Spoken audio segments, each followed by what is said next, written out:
All right, Larry Krueger here at Levi's Stadium before training camp practice number 15 with a little practice preview. Okay, a couple guys I want to look at today that I'm really fired up about. One is Ilm Manning. We're going to be talking to Chris Forster, the 49er offensive line coach, here in a few minutes before practice. And Manning is a guy that I need to talk to him about because this guy looks great. I was watching him yesterday a couple fields away doing one-on-ones, and he beat Breeland Speaks so badly on a one-on-one. Now, it speaks partly to Speaks, pardon the pun, but Ilm Manning, 6'2", 295-pound offensive lineman, and interesting guy, really, because he started 40 games at left tackle at Hawaii. He played 62 career games there, all at left tackle. And 5 years at Hawaii. The guy's got quick feet. He's got a really quick kick step. Didn't allow a pressure in 17 snaps against the Raiders in the preseason game. He's a little bit older. He's 23. He's played 62 career college games. But there's a lot to like. I mean, this guy's nasty. He's nasty. He'll hold and grab at times if he gets beat. But he's always looking for someone to hit. And he's productive. He's quick. This is a guy who, if you look at the Niner offensive line, they allowed 12 pressures and 4 sacks against the Raiders. Their starting five's okay, but it's the backup linemen they're really hurting on. To me, the 3 best are probably going to make it. I think they're going to go with 8. I would say it's going to be the starting 5 plus John Feliciano. I think Ilm Manning. And then, they did work out 3 tackles yesterday. I don't know if they signed any of them, but I think they'll be looking on the outside to bring in a tackle to complement what they have. Because I'm not buying Matt Pryor, Jalen Moore, or Leroy Watson as viable left tackle or backup swing tackle options. But I like Manning because, one, you've got extra insurance there at the left tackle spot. And I want to ask Chris about how well he's playing as far as guard and center. So that's a big question for me going into this thing today is what's Manning look like at guard? What does he look like at center? The other thing I'm going to be looking for, I thought it was interesting listening to Steve Young yesterday talking about Brock Purdy. He says he believes that Brock can be great and that you can win Super Bowls with Brock. I thought that was a great line from Steve and one that obviously he believes in. And when he was talking about Trey, he said, Trey's feeling the weight of the world on every throw, and you can kind of see it. And I think that's accurate as well. So, we'll obviously see more of the quarterbacks today. Purdy's thrown a bunch of picks, but he's letting it rip, and he's playing free and easy. And then you got Lance, is not throwing picks, but he's not letting it rip, and he's not free and easy, and he looks like he's got the weight of the world on his shoulders. So somehow, some way, that kid's going to have to shake off the pressure and just compete because he's good enough to make it in this league. I'm really convinced of that, but he hasn't looked very good so far. Also, after watching the Niners get destroyed by the Raiders 34-7, there's some guys, though, if you watch that film, that really did look good. Ambry Thomas, I'm going to be watching him today. Can he start opposite Mooney Ward? If Ambry Thomas continues to play the way he's playing, that's great news for the Niners. That means they can move Demo Lenore inside. Deshaun Jameson is also getting first-team reps with the defense in the slot corner spot. And I think, Kyle Shanahan has made it perfectly clear that nickel corner, that slot corner that a lot of people thought was Isaiah Oliver's job, it's not his job. It's wide open. And you may see Lenore, you may see Jameson, Q Knight, A.J. Parker. They're going to take a look at some guys because Isaiah Oliver was not very impressive against the Raiders. One of the things I want to ask Forster is what's his concern on this offensive line? This offensive line had 21 rushes against the Raiders, and they only averaged 2.5 yards per carry. That's not nearly good enough. So I'm interested to find out what he thinks of the run game.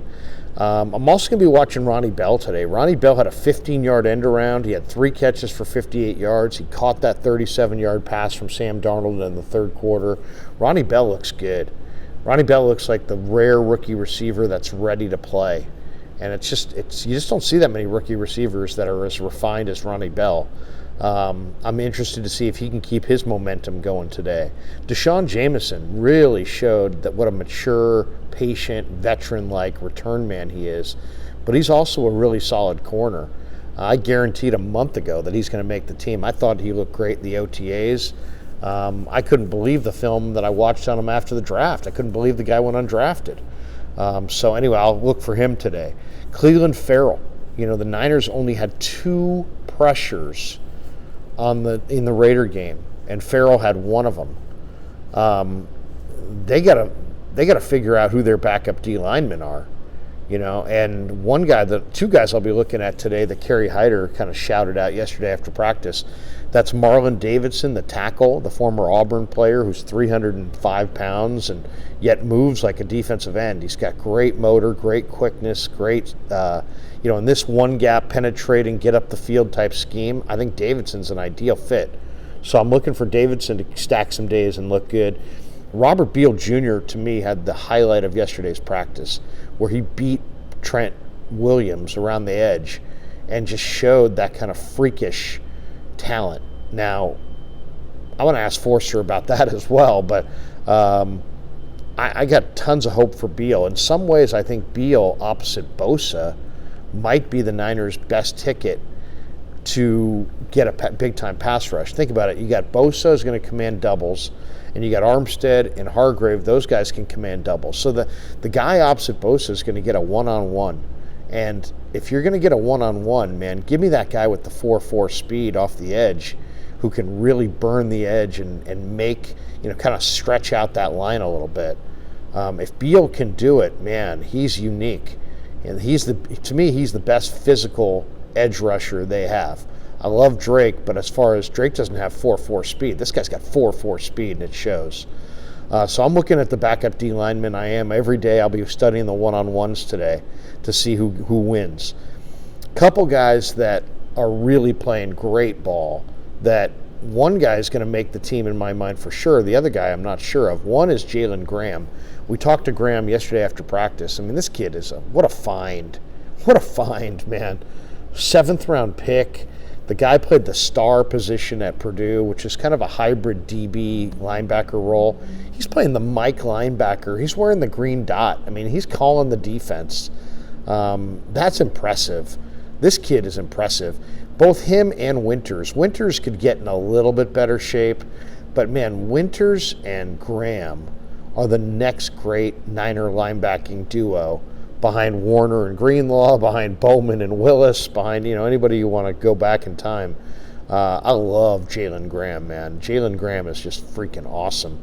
And the other guy who's just, if you're saying give me a guy who's a sleeper, who's on paper not going to make this team, but he is starting to play like a guy who is going to make this team, and that's Taylor Hawkins.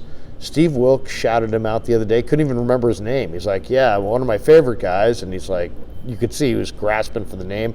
And he's like, Hawk, yeah. Taylor Hawkins is playing his ass off.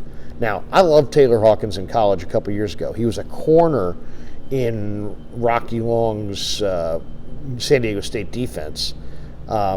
And then came to camp last year and tried to play safety and put on some bad weight, wasn't moving nearly as well, didn't look anything like the corner that I saw at San Diego State. This year, he's in much better shape. He's moving faster, he's more sudden, he's quicker, and he is flying on the defensive side of the ball. I mean, this guy is coming up against the run, he's making plays against the pass. Now the safety spot, it's going to be Hufanga and Gibson and Jair Brown, and George Odom's an awesome special teamer, and they probably only keep 4. So that's it right there. But, man, Hawkins is unique because he did play corner in the NFL. He's got that man-to-man coverage ability. He's balling. That's all I got to say. Taylor Hawkins is flat out balling. And I'll be watching him today to see if he can continue his assault on this attempt to make the roster. So a lot to watch today. Marlon Davidson, Robert Beal, Jalen Graham, Taylor Hawkins, Cleveland Farrell, Deshaun Jameson, Ronnie Bell, Ambry Thomas, the quarterbacks, Ilm Manning, Quantrez Knight as he tries to go after that nickel job. A lot of jobs are available, and it's going to be a great practice today. So thanks to Pig and a Pickle for being the title sponsor of the Krug Show. Thanks to all of you guys for supporting the Krug Show on YouTube. Let's get it. Have a great day, everybody, and we'll talk to you after practice.